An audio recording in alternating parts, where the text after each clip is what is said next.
আসসালামু আলাইকুম প্রিয় ভিউয়ার্স।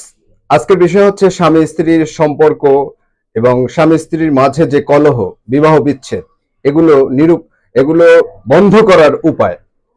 প্রথমত হচ্ছে আপনারা সবসময় মনে রাখবেন যে হাজবেন্ড ওয়াইফের সম্পর্ক এটি আল্লাহ প্রদত্ত এবং এই সম্পর্কের ভিতরে আল্লাহর রহমত থাকলে কখনোই এই সম্পর্কে বিচ্ছেদ ঘটবে না।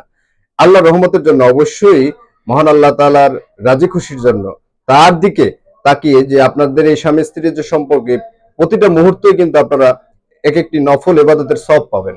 কিন্তু এটি যদি চিন্তা না করে চিন্তা করেন হাজবেন্ড ওয়াইফের সম্পর্কে একটা ফ্রেন্ডশিপ বন্ধুত্ব, এই ফ্রেন্ডলি সম্পর্ক করে কখনো হাজবেন্ড ওয়াইফের যে সম্পর্ক এটা কখনো অর্জন করতে পারবেন না। সেক্ষেত্রে আপনাদের সবসময় মাথায় রাখতে হবে যে আপনাদের যে হাজবেন্ড ওয়াইফের যে বন্ধন এটি চিরস্থায়ী করার জন্য আপনাদের মাঝখানে মিউচুয়াল রেসপেক্ট এবং ভালো আন্ডারস্ট্যান্ডিং দরকার।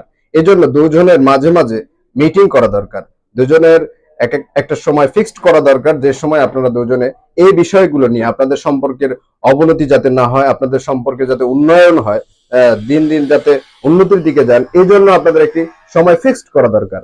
সেই সময় ফিক্সড করে আপনাদের ভিতরে যে ভুল বোঝাবুঝি আছে এই ভুল বোঝাবুঝি গুলোর অবসান ঘটানো দরকার। ধন্যবাদ সবাই।